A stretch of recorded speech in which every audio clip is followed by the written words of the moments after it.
there is something to be learned from a rainstorm. When meeting with a sudden shower, you try not to get wet and run quickly along the road.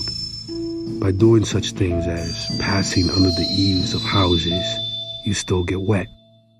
When you're resolved from the beginning, you will not be perplexed, that you will still get the same soaking. This understanding extends to all.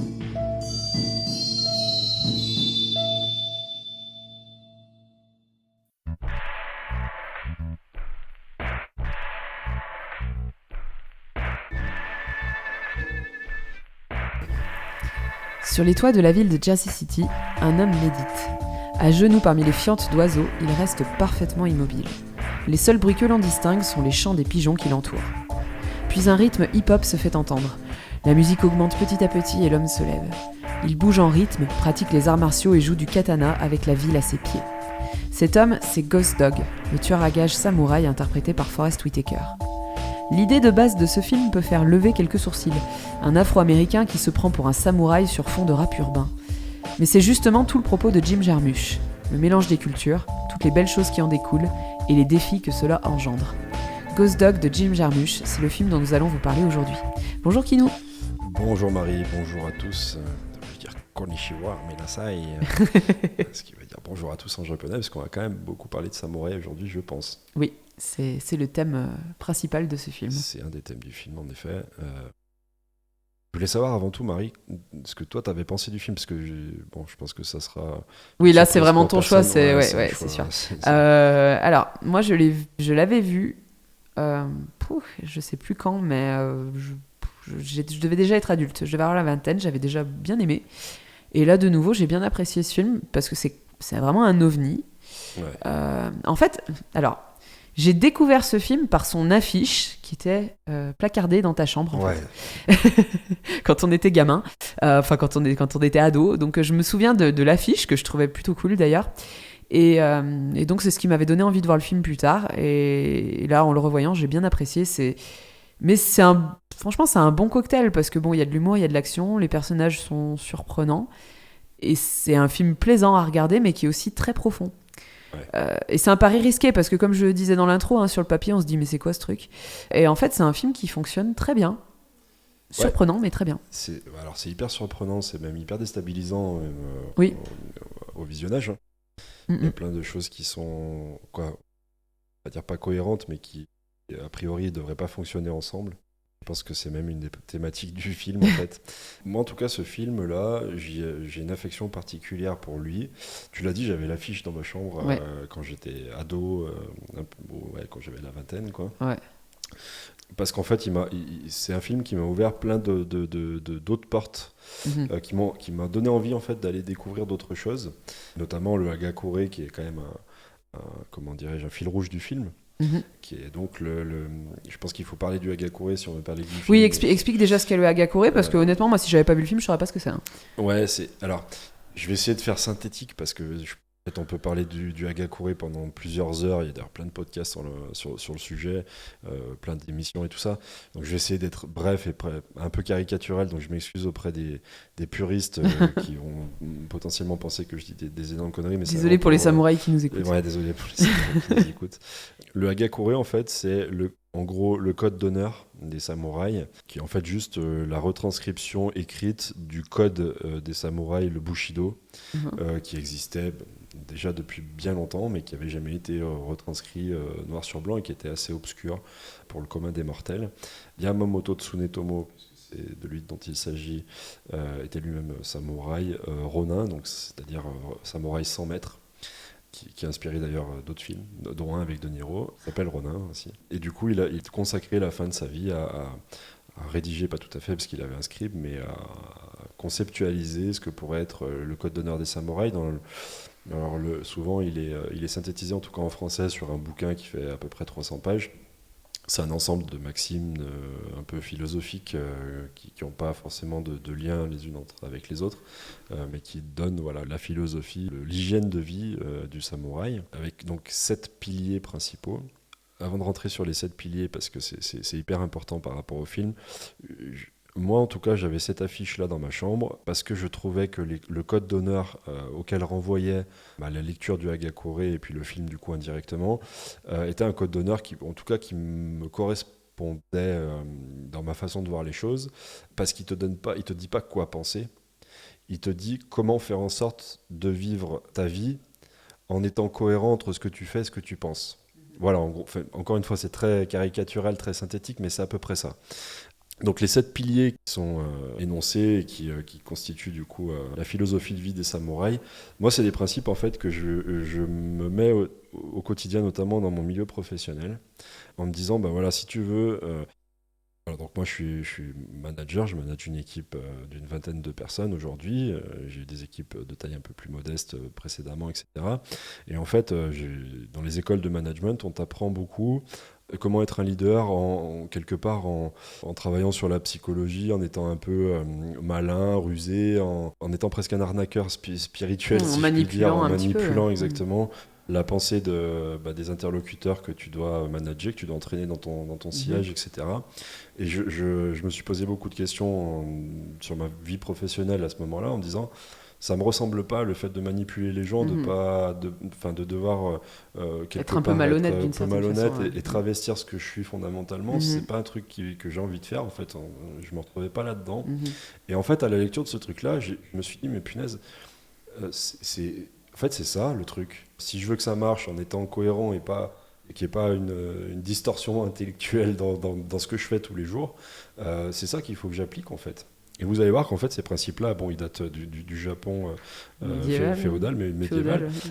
Mais je pense qu'ils peuvent s'appliquer aujourd'hui aussi, en prenant un peu de hauteur sur la lecture, en ne les appliquant pas évidemment à la lettre, puisque la mort est l'objectif final du samouraï. Je ne suis pas allé jusque-là dans l'appropriation des principes, mais voilà. Donc le premier principe, c'est le courage. C'est-à-dire ce qu'on a dit déjà un petit peu quand on parlait du film Vol au-dessus d'un Nikuku, c'est-à-dire n'aie pas peur d'échouer, mais peur de ne pas essayer. Ouais. Donc ça donne un peu de matière, et en plus ça renvoie à plein de préceptes, notamment de sportifs connus et reconnus, qui disent voilà, j'ai le droit de louper, j'ai pas le droit de pas tenter, quoi. Donc c'est un peu le principe, pareil, je le caricature volontairement parce qu'il est beaucoup plus dense que ça. Le deuxième élément, c'est la bienveillance. Ils disent d'ailleurs, dans le Hagakure, une des citations, c'est celui qui ne fait pas preuve de bienveillance a la valeur d'un laquais. Donc je trouve le truc hyper percutant, mais l'idée de bienveillance, c'est pas de la pitié, c'est de l'empathie, en fait, se mettre à la place d'eux, écouter, comprendre quelqu'un qui peut-être n'est pas tout à fait d'accord avec toi, mais qui, de par les différences d'opinion et de point de vue, va peut-être pouvoir t'apporter et te donner du contenu et te faire progresser toi aussi. Changer de perspective. Changer de perspective, et t'as pas forcément toujours raison. Oui. Et parfois, le fait d'écouter de l'autre te fait comprendre qu'en fait, t'avais tort. On sait pas écouter, en fait. Voilà. Et ça, c'est un truc qui est, de mon point de vue, hyper percutant. Aussi dans l'image que tu renvoies, si je reprends mon exemple de manager, par rapport à tes collaborateurs, qui se disent, ok, peut-être que quand j'aurai fini de discuter avec lui, il sera peut-être toujours pas d'accord avec moi. N'empêche qu'il m'aura écouté et qu'il aura compris pourquoi moi j'ai cette perception. Ma réflexion, ouais. Ma réflexion, etc. Et c'est toujours hyper enrichissant. Le troisième élément, c'est la sincérité. Il parle de sincérité, de vérité. C'est pas forcément dire la vérité, évidemment, mais c'est pas suffisant. C'est aussi vivre en accord avec ce qui est pour toi la vérité. Et pas transiger, pas bifurquer au fil de l'eau en fonction de ce qui t'arrange, mais plutôt par rapport à toi, tes propres principes, qu'est-ce qui est en lien, en cohérence avec ce que tu penses et ce que tu es, et ce que tu veux faire. Ouais, vivre en accord avec ses valeurs. Exactement, c'est exactement ça. Le respect qui rejoint le principe de bienveillance, c'est aussi accepter l'échange de points de vue, même si tu ne partages pas tout à fait le point de vue de ton interlocuteur, mais essayer de le comprendre et de le respecter. Et ça, du coup, forcément, pour pouvoir comprendre quelqu'un, il faut le respecter, pour pouvoir l'écouter, il faut le respecter. La valeur intrinsèque de la personne est importante. Ça rejoint aussi l'élément de courage, puisque dans le courage, Yamamoto nous dit un samouraï qui abandonnerait devant l'adversité n'est d'aucune utilité. Imagine, Marie, un monde où en fait tout le monde prend ses décisions par rapport non pas à ce qui l'arrange ou à ce qui est le plus simple, mais par rapport à ce qui est juste. Oui, ça changerait pas mal de choses. Ça changerait pas mal de choses. Et du coup, c'est aussi un truc qui m'a intéressé dans cette philosophie-là.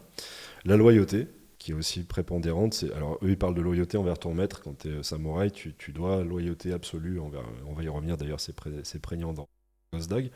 Mais la loyauté, c'est aussi la loyauté envers tes propres principes. Ce qu'on disait tout à l'heure, c'est le principe de cohérence. Quand tu es convaincu de quelque chose, tu ne peux pas devenir convaincu par l'inverse parce que ça t'arrange à un moment donné. Non, tu es convaincu de ça, tu vas au bout du principe et du protocole. Et ça, quand on parle de leadership, c'est incontournable pour moi.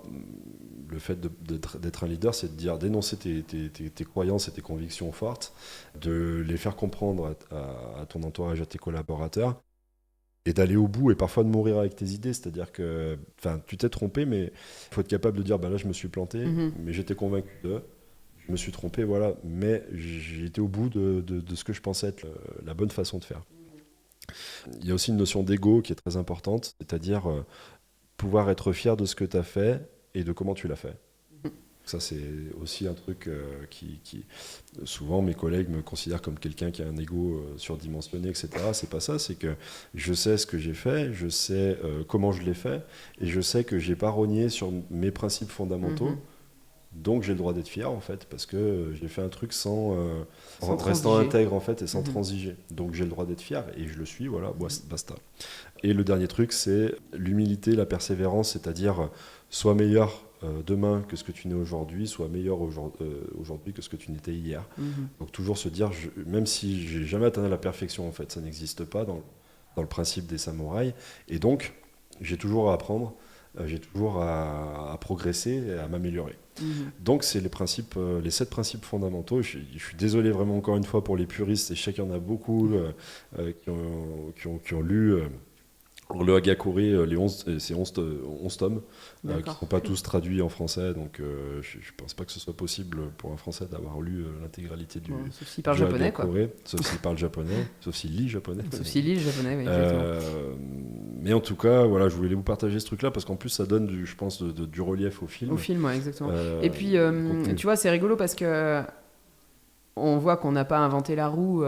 Moi, je m'intéresse un petit peu au développement personnel, trucs comme ça, et en fait, c'est exactement les mêmes choses qui reviennent.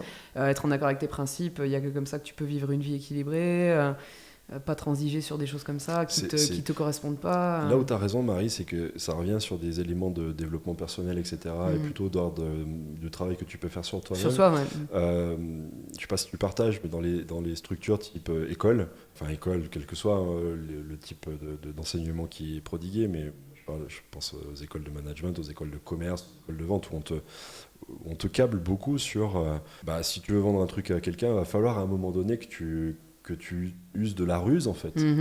Moi je suis convaincu du contraire, c'est de dire si tu veux vendre un truc à quelqu'un, vends-lui le truc dont tu penses qu'il a besoin. Il faut que toi tu y crois aussi. Et que t'aies pas le sentiment de le bananer, de le couiller quelque part. C'est si toi t'es convaincu et que tu mets tout en œuvre, que tu as du courage dans tes propositions, tout en écoutant aussi ton interlocuteur, quelque part forcément tu vas non pas lui vendre un truc mais lui le faire acheter. Ce qui est tout à fait différent. Et en plus, il va se dire, ce mec-là est digne de confiance. Et c'est ça, en fait, être un samouraï, respecter le Hagakure, c'est être leader par l'exemple et par le fait que les mecs qui te suivent savent que tu vas pas leur la faire à l'envers. Tu énonces ton truc, tu dis voilà où on va, voilà comment je vais y aller, et tu transiges pas. C'est comme ça que tu vas le faire. Enfin, moi, je fais tout à fait le parallèle avec ma classe. Voilà, moi, pareil, je suis prof, je le perçois exactement de la même manière, c'est-à-dire qu'en général, j'explique exactement aux élèves ce qu'on attend d'eux à la fin du chapitre, ce qu'on va faire pour arriver à faire ça, et surtout l'écoute, c'est important. Je remarque, et je sais que c'est un gros défaut de ma part d'ailleurs, et je sais que j'y travaille beaucoup, c'est très difficile de vraiment écouter quelqu'un, c'est-à-dire pas écouter en prévoyant déjà dans ta tête la réponse que tu vas lui fournir. Moi, c'est ce que j'ai toujours fait, je pense que c'est très humain. Et c'est vrai que j'y travaille et je remarque que depuis que j'essaye vraiment d'écouter sans intervenir, si l'élève me pose une question, évidemment, ou s'il me demande un conseil, je vais lui donner ce que je pense en mon âme et conscience être le meilleur conseil, mais parfois, en fait, on a juste besoin d'être écouté et d'être entendu. Et ça, c'est un truc, je pense que dans le Hagakure, clairement, c'est revendiqué. Et je pense que c'est vraiment important d'écouter et d'accepter, comme tu disais, de changer ton point de vue et d'avoir pas forcément changer de point de vue, mais d'avoir une perspective différente. C'est une des choses que j'aime dans le cinéma, c'est que ça t'offre une perspective différente sur les choses. Et le nombre de fois surtout étant adolescente, passer des années de formatrice, quoi, on va dire. Quand j'étais ado, le nombre de fois où j'ai regardé des films et où je me suis dit « Ah, j'avais jamais pensé à ça » ou « J'avais jamais vu les choses comme ça » et heureusement que j'ai vu ce film parce qu'en fait, ça, je l'aurais jamais envisagé. Le cinéma te force à écouter. Ouais. Tu ne réponds pas au cinéma, tu écoutes juste. Et je pense que c'est vraiment important de garder cette idée dans la vie quotidienne ou avec ses enfants aussi. Hein. Ouais, aussi Avec mon fils, je me force à faire ça maintenant quand il va pas bien, même si c'est des trucs que je pourrais considérer comme des caprices, je me force juste à écouter ce qu'il a à dire et à pas juste lui dire mais arrête, c'est n'importe quoi, parce que s'il le ressent comme ça, c'est qu'il le ressent comme ça en fait. Donc quelle perspective il a et comment je peux essayer de comprendre un peu mieux, quoi. Et ça, c'est vraiment un truc hyper important. Ouais, c'est exactement ça. Et ouais, c'est un travail aussi. Parce qu'on n'est pas conçu Non, comme c'est ça. dur. C'est-à-dire que quand on écoute quelqu'un, en principe, on prépare la réponse qu'on va lui faire. Et c'est pas de l'écoute sincère, en fait. C'est pas vraiment de l'écoute. Donc ouais, bon, en tout cas, j'en profite pour passer une dédicace à toutes mes équipes qui se reconnaîtront. Donc le pôle Andenne-aux-Forêts en force, les samouraïs du pôle Andenne-aux-Forêts.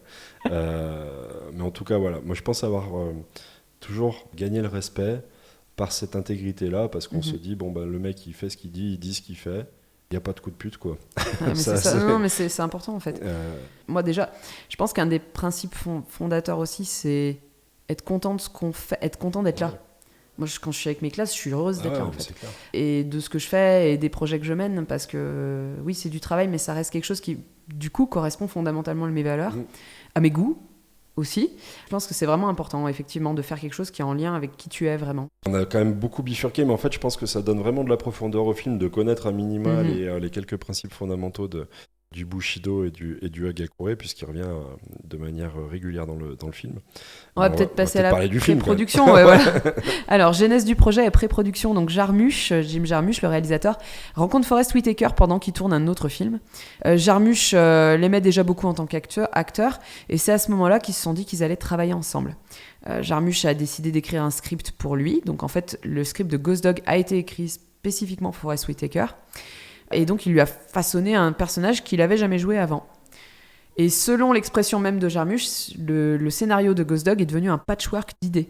En fait, Jarmusch, je pense que tu t'entendrais bien avec lui parce qu'il a l'air d'avoir des goûts sensiblement similaires aux tiens. Bah, en tout cas, tous les trucs du film, c'est vrai que c'est un patchwork que tu t'y attends pas, mais les principes de samouraï, la musique, la musique hip-hop, la philosophie japonaise, les films de gangsters, exactement. Non, franchement, j'aimerais rencontrer Jim Jarmusch. En fait, ils disent qu'il s'intéressait donc aux philosophies japonaises, culture samouraï, il s'intéressait au hip-hop, il était fan justement du Wu-Tang, et donc en fait, il a trouvé un moyen d'inclure The RZA, donc un des membres du Wu-Tang Clan, qui a donc écrit la chanson parce qu'il était super fan de lui aussi. Donc en fait, il a ramené tout un tas de trucs qu'il aimait bien et il a tout mélangé dans un seul film. Je trouve ça vraiment cool, en fait. Ça se voit, hein.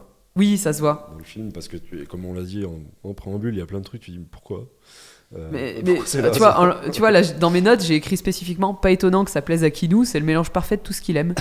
Culture hip-hop, film de gangster et samouraï. Il manque un bout de basket et on est bien. Ouais, voilà, il manque un ballon de basket, c'est le seul truc. On est d'accord. Alors Jarmusch, je voulais parler un peu de lui parce que je pense que c'est quelqu'un d'un peu particulier. Il a vécu, c'est un Américain, hein, il est né dans l'Ohio, je crois. Enfin bon, il est né aux États-Unis. Il a vécu à Paris. Il passe beaucoup de temps à la Cinémathèque française quand il vit à Paris, et c'est là qu'en fait il visionne beaucoup de films qui étaient difficilement accessibles à l'époque. Ouais. Hein, on parle d'une époque pré-internet, hein, et notamment des films français et des films japonais. Donc c'est ça qui va beaucoup l'inspirer pour la suite de sa carrière. Il y a un musicien américain qui s'appelle Tom Waits qui a joué avec Jarmusch dans le film Down by Law, enfin pour Jarmusch, pardon, dans le film Down by Law. Et il est ami avec lui, et il a une citation sur Jarmusch que j'adore et que je voulais citer parce que je la trouve terriblement intéressante. Il dit « Jim a eu des cheveux blancs dès l'âge de 15 ans. Ainsi, il s'est toujours senti comme un immigré dans le monde adolescent. Depuis, il a toujours été un étranger bienveillant et fasciné. Et c'est de ça que traitent ses films. » C'est exactement ça. C'est génial, pas lu cette citation, mais c'est résumé à la perfection. C'est beau en plus, je trouve que c'est un magnifique compliment. Ouais. Et effectivement, je trouve qu'il y a de ça. Et en fait, Jarmusch, il s'entoure souvent des mêmes collaborateurs et il résiste à la pression de faire des films trop commerciaux. Il fait vraiment des films très personnels. Et ça se ressent. Ouais, c'est clair. Et c'est ce qui fait la réussite commerciale finalement. C'est aussi ça. C'est l'espèce d'ovni que tu décrivais tout à l'heure. C'est un truc que tu n'as jamais vu et que tu reverras probablement jamais, quoi. C'est tellement personnel que ça peut pas. Mais du coup, on recoupe avec le Hagakure, lui aussi, il ne transige pas Exactement. avec ses principes et ses idées, et il va au bout de son truc. Intègre. Voilà, Jusqu'au non, bout c'est des l'intégrité. doigts, ça, c'est- Le fait de pas faire des... Parce que je pense qu'on lui en a proposé pas mal, des films très Ouais. commerciaux, parce que c'est quand même un bon réalisateur qui aurait très bien pu mener des projets de studio, mais en son âme et conscience, il a dit non parce qu'il savait que ça ne serait pas Ça un serait projet pas qui lui correspond. compatible. Quoi. Une des choses dont je voulais parler, c'était le mélange culturel, qui est très très prégnant dans le film. Bah, puis une des thématiques du film. C'est vraiment c'est la thématique centrale, même, je pense. Et la façon dont notre culture va influencer notre perspective, en fait, sur le monde. Mm. Donc, on est d'accord que Ghost Dog, c'est un Afro-Américain qui suit les préceptes du Japon médiéval. Et les gangsters italiens opèrent depuis un restaurant chinois et sont fans de rap. Le vendeur de glace haïtien parle français aux États-Unis, là où personne pige ce qu'il raconte. Donc vraiment, c'est vraiment ce mélange de toutes les cultures c'est un peu, c'est pas tourné en dérision, mais du coup, ça a un effet comique quand même, quoi. Le fait que les gangsters italiens qui opèrent depuis un resto chinois, je trouve ça magique quand même. Il y a ça, et puis mais quand il commence à chanter, enfin, À faire du rap, à rapper, c'est tellement drôle. T'as jamais vu ça dans un film de gangster, c'est vrai. Moi, je les adorais, les gangsters. Hein. Franchement, c'est ma partie préférée du film. Ils sont burlesques un peu quand Oui. même. C'est des beaufs, quoi. Ben oui. Ils Ils sont seulement drôles. En plus, ils sont dans le New Jersey. Ouais. C'est pas New York, tu vois. Ouais. Enfin, c'est loin d'être New York, C'est loin d'ailleurs. d'être New York, ouais, c'est sûr. C'est La fait vraiment plupart gangster à la petite semaine, quoi. Enfin, sur le déclin, en tout cas. Et c'est aussi un film qui parle, je pense, de tolérance. Mhm. Il y a un moment, il y a une séquence du film que j'ai revu plusieurs fois parce que j'étais pas sûr vraiment d'en comprendre le message. L'Amérindien Oui, qui est raciste envers les Blancs. Oui. Et quelque part, on peut le comprendre peut-être mais un peu. tu vois, le fait qu'on puisse le comprendre, ça veut dire on se met à la place d'eux. Oui. Quelque part, ce que tu disais tout à l'heure sur l'angle, l'écoute Ouais, pour comprendre la perception, perspective. etc. Ça fait aussi partie du film de Jarmusch. Ça, il y a plein de partis pris comme ça qui sont pas du tout subliminaux, qui sont Oui, assumés, clairement etc. énoncé. Ouais. Le fait que le vendeur de glace ne puisse pas communiquer par le langage avec Gozog, mais qu'ils soient quand même potes. Ils sont potes, ils se voient tous les jours. C'est son meilleur ami. Hein. C'est son meilleur ami, et alors qu'ils peuvent pas échanger verbalement en tout cas. Verbalement. Et pourtant, il se passe un truc, ils jouent aux échecs. En fait, le message, c'est aussi de dire parfois, même si tu as des cultures différentes, parce que le langage est le symbole, je pense, de la culture, et ben, tu peux quand même comprendre l'autre, passer du temps avec lui, l'apprécier, même si il y a des ponts qui pourront pas se créer parce que du coup il y a trop de différences culturelles au départ. Ouais, mais justement le fait que t'aies pas le langage, ça va mettre en avant des choses sur lesquelles on s'attarde beaucoup moins quand tu parles la même langue qu'une personne. Ouais, c'est vrai. Donc tout ce qui est non-verbal et tout ce qui est vraiment l'humanité pure et dure, Ouais, c'est clair. où tu vas arriver à te comprendre sans vraiment dire un mot. Sans dire un mot. Et c'est ça qui est intéressant. Et c'est vrai que les scènes où ils disent la même chose chacun dans leur langue, elles sont super belles. Ouais, elles c'est sont rigolotes, mais elles sont super belles. C'est chouette. Et alors, tu vois, ce qui est très rigolo, on en avait parlé avant d'enregistrer le podcast, donc j'ai fait des petites recherches. Je me suis aperçu que les passages n'étaient pas sous-titrés en anglais. La partie de Raymond, il parle donc Yoruba, qui est une langue parlée au Nigeria dans la VF. Hein, voilà. C'est ça. Mais dans la version originale, il parle français.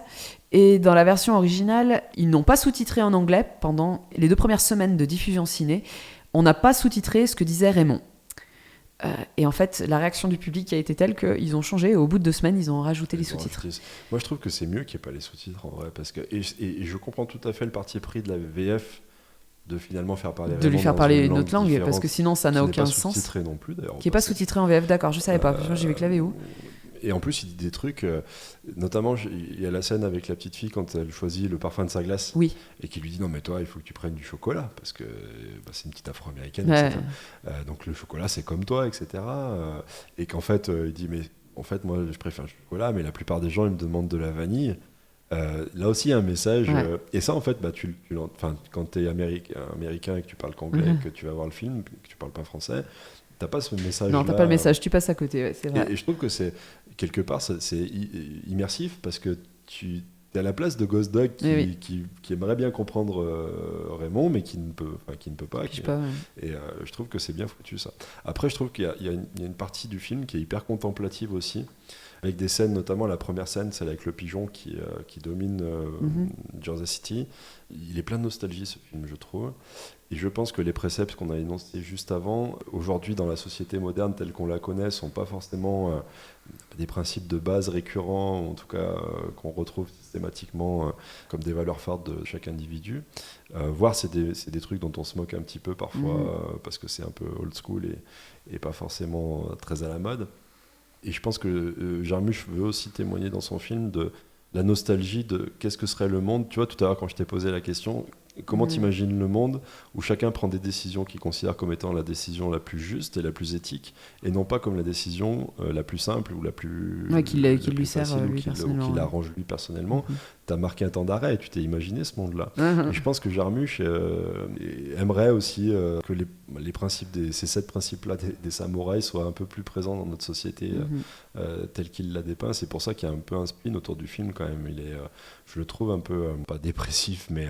Non, c'est pas un film joyeux, hein. Non, c'est un film assez... Le ton est hyper noir, quoi. Ouais, c'est sombre. C'est hyper sombre. Parce qu'il y a aussi un constat sur l'Amérique actuelle. Alors, bon, là, ça se passe en Amérique, mais je pense que le constat serait le même en Europe. Hein. Mais bon, t'as le racisme qui revient quand même à plusieurs reprises. Hein. Bon, les gangsters eux-mêmes sont déjà un peu racistes. Oui, ils sont bien racistes. Ils sont bien racistes. Les 2 chasseurs d'ours qui menacent clairement Ghost Dog parce qu'il est noir, et d'ailleurs, il est comparé à un ours par Raymond à un moment. Bon, voilà, clairement, tu sens que le personnage de Forest Whitaker, il est devenu... perdu. Il est paumé. Il est devenu comme ça parce qu'en fait, c'est peut-être la seule option qu'il a trouvée pour arriver à vivre une vie à peu près équilibrée sans vraiment devenir... Et en même temps, ça l'exclut encore plus de la société dans laquelle qu'il traverse, on peut dire ça comme ça. Parce que du coup, ces principes-là, lui, il est vraiment inflexible pour le coup, là, il les applique à la lettre, sont pas du tout cohérents avec quelqu'un qui réussirait dans la vie aujourd'hui, si je puis dire, même s'il faut y apporter un peu de nuance, je pense, mais c'est en opposition. Complètement, ouais, c'est sûr. C'est vrai que c'est un personnage qui est particulier, Ghost Dog, parce que comme tu dis, il traverse la société, il y vit pas vraiment. On a un petit peu des flashbacks qui nous expliquent d'où il vient, mais ça reste très léger. D'ailleurs, il n'a pas de vrai nom. Non. Il n'a pas de nom, d'ailleurs, on ne sait pas vraiment. D'ailleurs, on le contacte par pigeon. Ouais, c'est tout. J'adore cette scène, oui, par pigeon. Mais du coup, ce que je trouve intéressant, c'est qu'en fait, le flashback, on le voit de 2 façons différentes. La façon dont Louis, donc le gangster, et Ghost Dog se sont rencontrés, on le voit de 2 façons différentes en fonction des protagonistes. Et ça montre que tout dépend du point de vue. Et justement, c'est un pont avec le livre Rashomon, qui est lu donc par la fille du gangster, qui a un rôle aussi important dans le film. Donc ce livre, le thème central du livre, c'est la façon dont les différentes perspectives peuvent influencer et modifier un récit. Donc une même histoire racontée par 2, 3, 4 personnes différentes sera forcément un peu différente, parce que c'est toute une question de point de vue. Donc ça rejoint ce que tu disais tout à l'heure avec le Hagakure. Et c'est vrai que je pense que c'est pas un hasard non plus si c'est ce livre-là qu'il lisait et pas un autre. Oui, je pense que c'est volontaire. Dans l'histoire, quoi. Et à la fin, elle repart, la petite, avec Hagakure. Voilà, elle repart avec le Hagakure. Donc c'est la seule note d'espoir du film, d'ailleurs, je trouve, c'est cette petite fille où Ghost Dog lui transmet quelques préceptes, et le bouquin, du coup. Donc tu dis, voilà... En fait, finalement, quand même, cette philosophie-là, elle va peut-être perdurer au travers. Mais justement, on y viendra quand on sera sur les questions, mais j'ai une question intéressante par rapport au devenir de la petite fille. Ça marche. Okay. On voulait aussi aborder la bande originale du film, la musique. Ouais. Qui est trop bien. Alors, oui, incontestablement, elle est trop bien. Et je me souviens, quand j'ai vu le film pour la première fois, franchement, je vais être honnête, quasiment le premier visionnage, c'était uniquement pour la bande originale du Ouais, c'est parce que tu avais entendu la musique avant. Non, c'est parce que je voulais l'entendre. Ah, tu voulais l'entendre. Oui, et en fait, Internet, c'est pas très... Oui.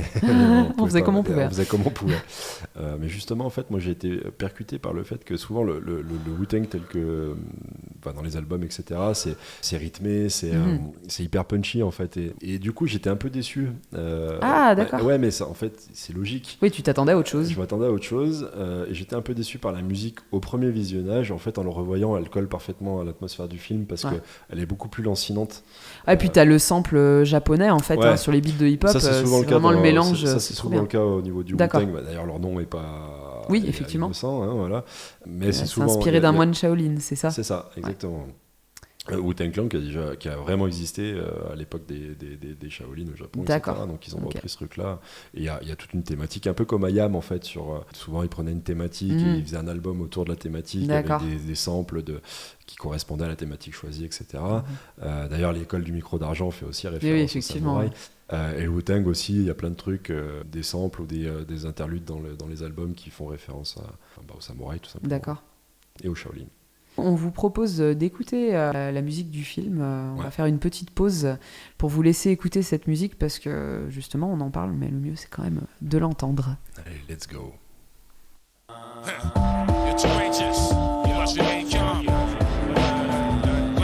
Yo, it's born, young lord, raise your swords. It's born, young lord, raise your swords.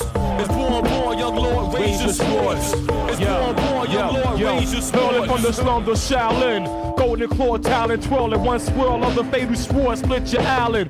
Root killer bees, stingers back on the swarm again. The alarm again, shakes direction, weapon deflecting, blows connect like opposite sides of magnets. Still fragments being chipped off a slinging sword slash with the force of being crashed in your dashboard. With no airbag, he drove a 99 Jaguar. Quick to pick a lot, lick a shot. Respect the Bloods and Crips a lot. Plus the guard from Watt sagging in the seat. Plastic moon beats. Trying to plot his next hit. He took a drag off the 8 elements that compose atmospheric gas. About to let off his sword in full blast. Kept his mind focused, meditating position half lotus. Abbott Sport Novas couldn't match his magnum opus. Deluxe stroke. Sun moved like a ghost. Struck in an instance, unnoticed like a lamppost. Radar shot precision gunfire. Explode to his clips unload. It's a samurai code. It's born, young lord, raise your sword. It's born, young lord, raise your swords. It's born, young lord, raise your swords. It's born, young lord, raise your swords. It's born, young lord, raise your swords. Time for everyone to go record. It's born, young lord, raise your sword. Time for everybody to go accord. Trapped in silence, still win. Chrome silencer screwed on tight, kept the gunshots concealed in. We attack full-fledged with Chicago door red, bandanas tied tight around our heads. Swing with the force of a sledge. Single edge, stainless steel blade, chopped the wedge to this analog derelict's head.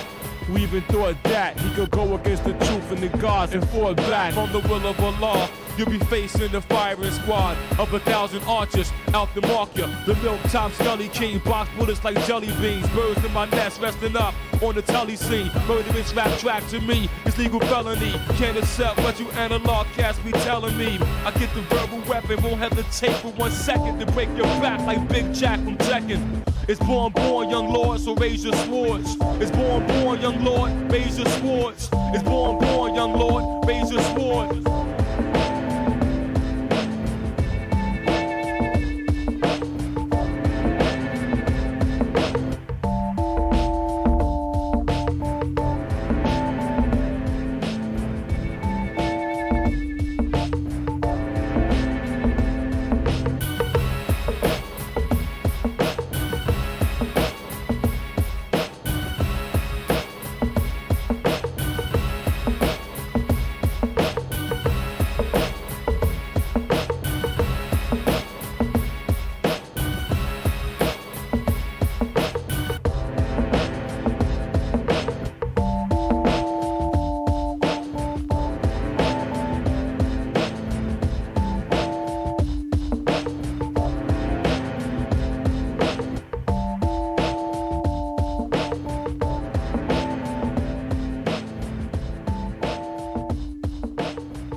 Nous sommes de retour, donc nous allons parler maintenant du box-office du film Ghost Dog. Ils avaient un budget relativement restreint, 2 millions d'euros pour 2 millions de dollars pour faire un film, c'est pas excessif.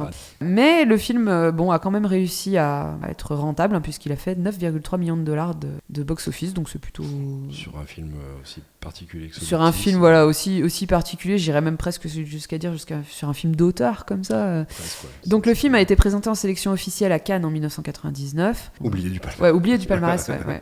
Il a été nommé pour le César du meilleur film étranger en 99, mais il l'a pas obtenu non plus. Et en 2019, ça c'est important, il est entré dans la collection Criterion. Donc Criterion, en fait, c'est une société de distribution de films qui sont sur des supports DVD. Voilà. Ils ressortent pas les films au cinéma. Mais le but de la collection Criterion, c'est de proposer des éditions de référence des grands films du répertoire mondial. On en avait parlé avec La Haine, notamment. La Haine fait partie de la collection Criterion. Et c'est vraiment un honneur, en fait, pour un film d'être aux États-Unis, de faire partie de la collection Criterion, parce qu'on considère que c'est un film qui mérite d'être vu par les cinéphiles. Voilà. Donc Ghost Dog en 2019, il faut que le film ait 20 ans, au moins. Donc là, pour ses 20 ans, le film a été intégré à la collection Criterion, ce que je trouve plutôt classe. Voilà. On va passer maintenant aux questions. Donc comme chaque semaine, on s'amuse à poser des questions un peu rigolotes autour d'un film, pour essayer aussi de l'analyser sous un angle un peu nouveau. Alors selon toi, quelle est la réplique culte du film ? Alors, toutes les répliques de Hagakure, non, peut-être. En fait, c'est ça, j'ai du mal. Alors, mais j'avais déjà cité ce truc-là quand on parlait de Chantons sous la pluie. Je me rappelle. La fameuse phrase autour de la pluie et de la préparation à être mouillé, en fait, qui dit en substance si de toute façon il pleut, donc tu vas être mouillé. Si juste dans ton esprit tu te dis tu te prépares à être mouillé, finalement tu le vivras mieux que si tu es surpris et que tu cherches à ne pas l'être. Voilà. C'est sûr. C'est bien. Moi j'ai bien aimé. Il est bon de considérer le monde comme un rêve. Quand on fait un cauchemar et qu'on se réveille, on se dit que ce n'était qu'un rêve. On dit que le monde dans lequel nous vivons n'est pas très différent d'un rêve. Donc, c'est assez poétique. Je te passerai le Hagakure, Marie. Voilà, je lirai le Hagakure comme ça. Lecture du soir intéressante. Alors, selon toi, quelle est la meilleure scène du film ? J'aime beaucoup la scène où ils sont avec Raymond, où Raymond l'emmène sur le toit d'un immeuble pour lui montrer un gars qui est en train de construire un bateau. Et c'est une scène assez rigolote parce qu'en fait ils disent tous les deux la même chose sans se comprendre, qu'ils s'entendent pas, ils se comprennent pas, quoi. Voilà, là aussi il y a un parti pris très visible et pas très subtil pour le coup de Jarmusch, mais ça c'est une bonne illustration, je pense, du message final de ce film. Et en plus la scène est sympa, rigolote et hyper bien jouée. Oui, c'est vrai. Moi je le disais un peu tout à l'heure, mais moi c'est les scènes avec les mafieux qui notamment celle où il explique comment on peut contacter Ghost Dog, on le contacte par pigeon, comment ça par pigeon, enfin voilà. Ça, je trouve qu'il y a des dialogues assez rigolos et assez croustillants entre eux, donc c'est une des parties qui m'a beaucoup fait rire et qui m'a beaucoup plu.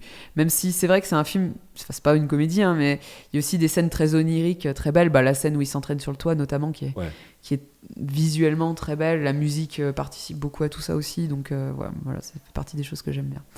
Alors, nouveau casting, parce que je sais qu'on en a discuté un peu et que tu avais un peu des réserves par rapport à Forest Whitaker. Alors, je suis pas grossophobe et je serais très mal placé pour l'être parce que du coup je fais partie de la caste des gros. Oh, quand même. Des grassouillets, on va dire. Des presque gros.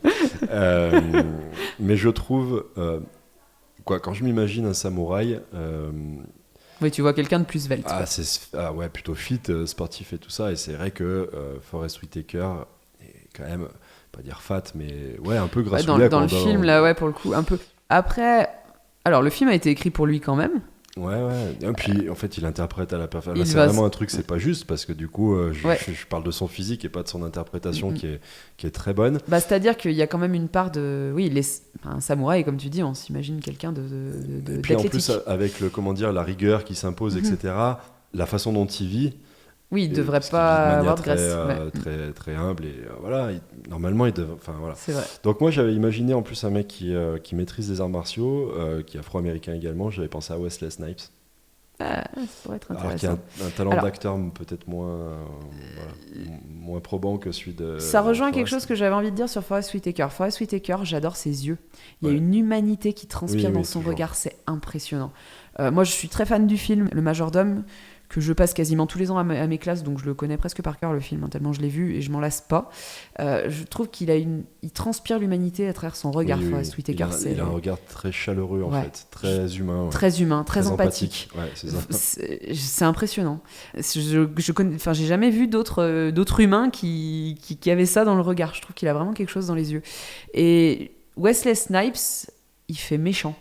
Ouais, c'est vrai, il fait moins chaleureux en tout cas. Alors moi j'avais pensé au niveau du casting, j'avais pensé à Don Cheadle, je sais pas si tu vois qui c'est. Ah ouais. Donc qui était dans Hotel Rwanda, Collision, Ocean's 11, Space Jam 2.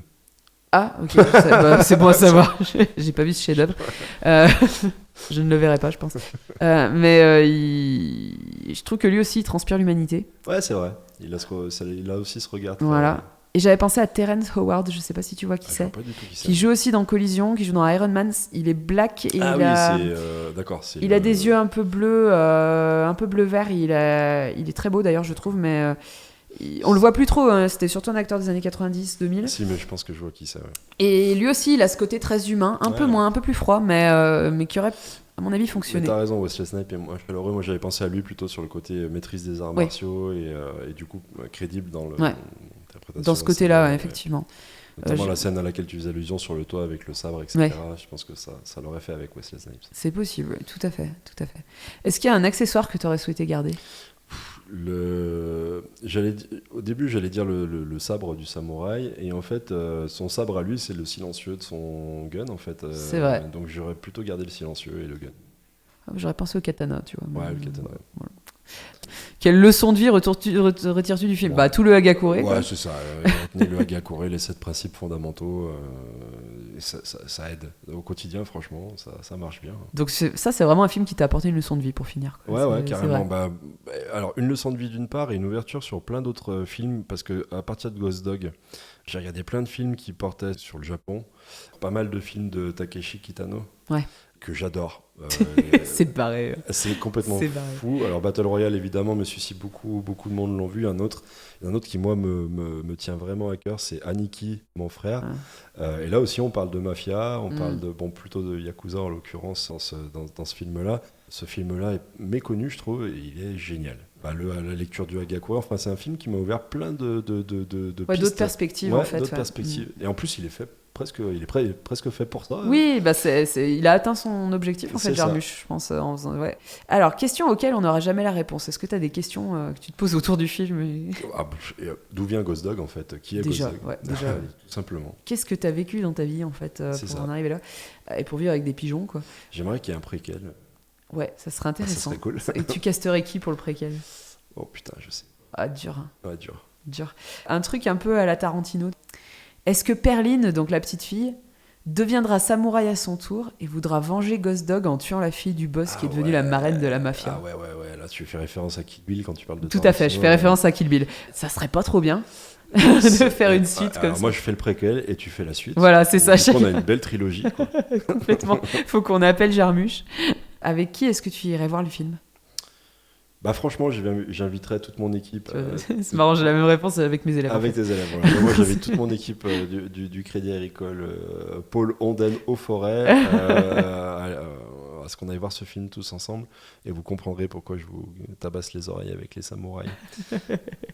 Alors moi, tu vois, malgré le ton assez lent et le style assez original du film, je pense que le film il est vraiment cool et qu'en fait, il mêle des éléments culturels qui paraissent encore assez cool pour les jeunes. Ouais. Et à mon avis, ça pourrait fonctionner sur une classe de 3e, 4e. Il y a moyen. En plus, maintenant, ils sont quand même, ils ont un temps d'avance sur la culture nippone. Oui. Avec tous les mangas. Alors nous, on les voyait à la télé, mais ils étaient quand même très francisés. Aujourd'hui, c'est beaucoup plus ancré dans la culture des jeunes. Toute la culture asiatique est vraiment arrivée. Je pense que ça peut faire l'affaire sur un public d'ado aujourd'hui qui a en plus peut-être plus de références que nous au moment de visionner le film. Exactement, ouais. Écoutez, je crois qu'on a fait le tour. Est-ce qu'il y a quelque chose que tu voudrais rajouter ? Franchement, lisez ce bouquin. Moi, je vais terminer là-dessus parce que c'est un truc... Ça changera votre vie. Ça peut. Ouais, franchement, ça peut, en tout cas, une partie. Et votre façon d'appréhender les choses, c'est hyper, je trouve, inspirant, percutant, et ça ouvre un peu les chakras, c'est le cas de le dire. Donc, ça doit coûter 10-11 balles la synthèse du Hagakure en français, donc franchement, faut pas s'en priver, quoi. Merci à tous de nous avoir écoutés. On vous rappelle que vous pouvez nous écouter sur FM 43, également sur RDB-FM, et nos émissions sont toujours disponibles en podcast sur Spotify et sur YouTube. Donc il suffit de rentrer Le Regard Ciné de Kinou et Marie-Lise et vous nous retrouverez. Il faut liker, partager. Voilà, ouais, le truc habituel. Sans vouloir faire mon influenceur de Partagez largement et likez. Voilà, exactement. Merci à tous, à bientôt. À bientôt.